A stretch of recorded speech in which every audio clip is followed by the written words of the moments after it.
പുരാതന തമിഴ്നാട്ടിലെ പൂംപുഹാർ എന്ന തുറമുഖ നഗരത്തിലാണ് ഈ കഥ തുടങ്ങുന്നത്. സമ്പന്നനായ വ്യാപാരി കോവലനും അതീവ സുന്ദരിയും ഗുണവതിയുമായ കണ്ണകിയും വിവാഹിതരായി സന്തുഷ്ടരായി ജീവിക്കുകയായിരുന്നു. ഐശ്വര്യവും സ്നേഹവും നിറഞ്ഞതായിരുന്നു അവരുടെ ആദ്യകാല ജീവിതം. എന്നാൽ മാധവി എന്ന നർത്തകിയിൽ അനുരക്തനായ കോവലൻ അവൾക്കായി തന്റെ സർവ്വസമ്പാദ്യവും ചിലവഴിച്ചു. കണ്ണകിയെ ഉപേക്ഷിച്ച കോവലൻ ഒടുവിൽ ദരിദ്രനായി മാറി. സർവവും നഷ്ടപ്പെട്ട അവസ്ഥയിൽ തിരികെ വന്ന ഭർത്താവിനെ കണ്ണകി സ്നേഹത്തോടെ സ്വീകരിച്ചു. തകർന്ന ജീവിതം കെട്ടിപ്പടുക്കാൻ അവർ മധുര നഗരത്തിലേക്ക് പോകാൻ തീരുമാനിച്ചു. കൈയിൽ ഒന്നുമില്ലാതിരുന്ന അവർക്ക് ആകെ ഉണ്ടായിരുന്നത് കണ്ണകിയുടെ രത്നങ്ങൾ നിറച്ച ചിലമ്പുകൾ മാത്രമായിരുന്നു. അത് വിറ്റ് പുതിയൊരു ജീവിതം തുടങ്ങാനായിരുന്നു അവരുടെ ലക്ഷ്യം. മധുരയിലെത്തിയ കോവലൻ ചിലമ്പു വിൽക്കാൻ ശ്രമിക്കുമ്പോൾ രാജ്ഞിയുടെ ചിലമ്പു മോഷ്ടിച്ച കൊട്ടാരത്തിലെ തട്ടാൻ കോവലനെ ചതിയിൽപ്പെടുത്തി. കോവലനാണ് കള്ളനെന്ന് രാജാവിനെ തെറ്റിദ്ധരിപ്പിച്ചു.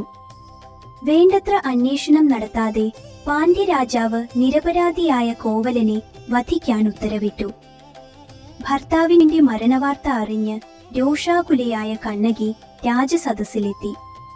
തന്റെ കയ്യിലുണ്ടായിരുന്ന രണ്ടാമത്തെ ചിലമ്പ് അവൾ നിലത്തടിച്ചുടച്ചു. അതിൽ നിന്നും മാണിക്യക്കല്ലുകൾ തെറിച്ചു വീണു.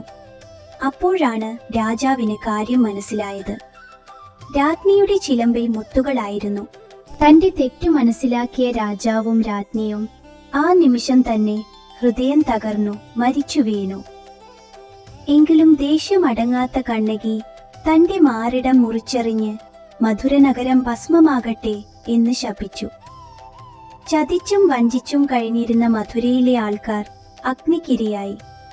അനീതിക്കെതിരെ പോരാടിയ ഒരു സാധാരണ സ്ത്രീ തന്റെ ആത്മശക്തി കൊണ്ടും സത്യസന്ധത കൊണ്ടും ദൈവതുല്യമായ പദവിയിലേക്ക് ഉയർത്തപ്പെട്ടു.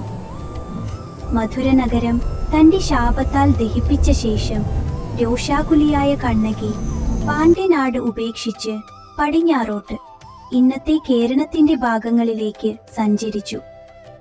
ഐതിഹ്യമനുസരിച്ച് കണ്ണകി യാത്രക്കിടയിൽ തിരുവനന്തപുരത്തെ ആറ്റുകാലിലെത്തി.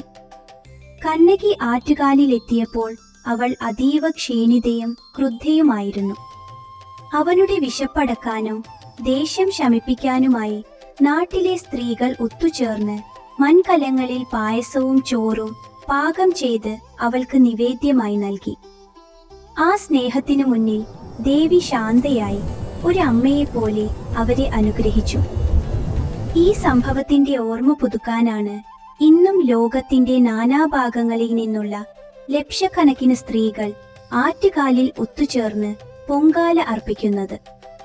പിന്നീട് അവിടെ കിള്ളിയാറ്റിൽ കുളിച്ചുകൊണ്ടിരുന്ന ഒരു കാരണവർക്ക് മുന്നിൽ അവൾ ഒരു കൊച്ചു ബാലികയുടെ രൂപത്തിൽ പ്രത്യക്ഷപ്പെട്ടു. ആ പുഴ കടത്തിവിടാൻ അവൾ സഹായം ചോദിച്ചു. ആ പെൺകുട്ടിയുടെ തേജസ്സിൽ ആകൃഷ്ടനായ അദ്ദേഹം അവളെ തന്റെ വീട്ടിലേക്ക് കൂട്ടിക്കൊണ്ടുപോയി. എന്നാൽ പെട്ടെന്ന് തന്നെ ആ പെൺകുട്ടി അപ്രത്യക്ഷയായി. അന്ന് രാത്രി ആ കാരണവർക്ക് സ്വപ്നദർശനമുണ്ടായി. തന്റെ പറമ്പിലെ 3 വരകളുള്ള അടയാളത്തിനു ചുറ്റും തനിക്ക് കുടിയിരിക്കാൻ ഒരു ഇടം വേണമെന്ന് ബാലികയുടെ രൂപത്തിൽ വന്ന കണ്ണകി ആവശ്യപ്പെട്ടു. അങ്ങനെയാണ് ആറ്റുകാൽ ഭഗവതി ക്ഷേത്രം ഉണ്ടായതെന്നും കണ്ണകി അവിടെ ദേവിയായി കുടിയിരുത്തപ്പെട്ടുവെന്നും വിശ്വസിക്കപ്പെടുന്നു. കുംഭമാസത്തിലെ ഭരണി നക്ഷത്രത്തിലാണ് പൊങ്കാല നടക്കുന്നത്. സ്ത്രീകൾ തങ്ങളുടെ ഇഷ്ടദേവതയ്ക്ക് ഇഷ്ടമുള്ള വിഭവങ്ങൾ പായസം, വെള്ളച്ചോറ്, മണ്ടപ്പുറ്റ് എന്നിവ മൺകലങ്ങളിൽ അടുപ്പുകൂട്ടി പാകം ചെയ്യുന്നു.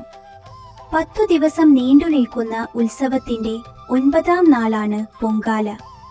തന്ത്രി പണ്ടാരി അടുപ്പിൽ തീ പകരുന്നത് മുതൽ ലക്ഷക്കണക്കിന് അടുപ്പുകളിലേക്ക് ആ അഗ്നി പടരുന്നു.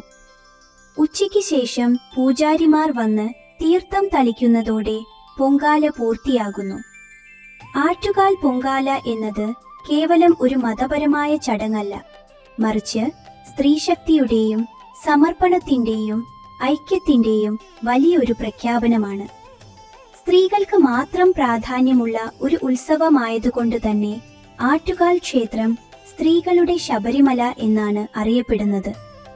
ജാതിമതഭേദമന്യേ ലക്ഷക്കണക്കിന് സ്ത്രീകൾ ഒരേ മനസ്സോടെ തെരുവോരങ്ങളിൽ അടുപ്പുകൂട്ടി ദേവിക്ക് നിവേദ്യമർപ്പിക്കുന്നു. ലോകത്തേറ്റവും കൂടുതൽ സ്ത്രീകൾ ഒരേ സമയം ഒത്തുകൂടുന്ന ചടങ്ങ് എന്ന നിലയിൽ ആറ്റുകാൽ പൊങ്കാല ഗിന്നസ് ബുക്കിൽ ഇടം പിടിച്ചിട്ടുണ്ട്.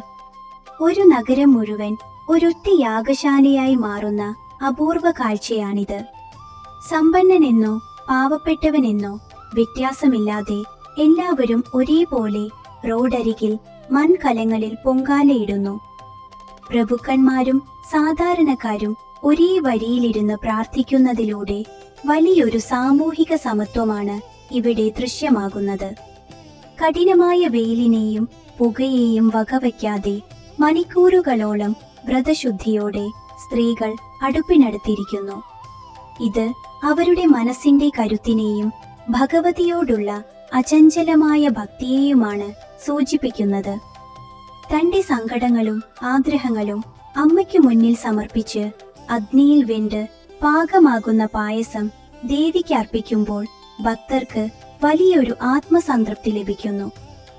കത്തുന്ന അഗ്നിയിലൂടെ മനസ്സിനുള്ളിലെ മാലിന്യങ്ങൾ കഴുകിക്കളയുന്നു എന്നാണ് വിശ്വാസം. പൊങ്കാല ദിവസം തിരുവനന്തപുരം നഗരത്തിലെ വീടുകൾ ഭക്തർക്കായി തുറന്നിടുന്നു. ജാതി മതഭേദമന്യേ എല്ലാവർക്കും ഭക്ഷണവും വെള്ളവും വിശ്രമിക്കാനുള്ള ഇടവും നാട്ടുകാർ നൽകുന്നു. ഇത് കേരളത്തിന്റെ മതസൗഹാർദ്ദത്തിന്റെയും അതിഥി സൽക്കാരത്തിന്റെയും വലിയ ഉദാഹരണമാണ്.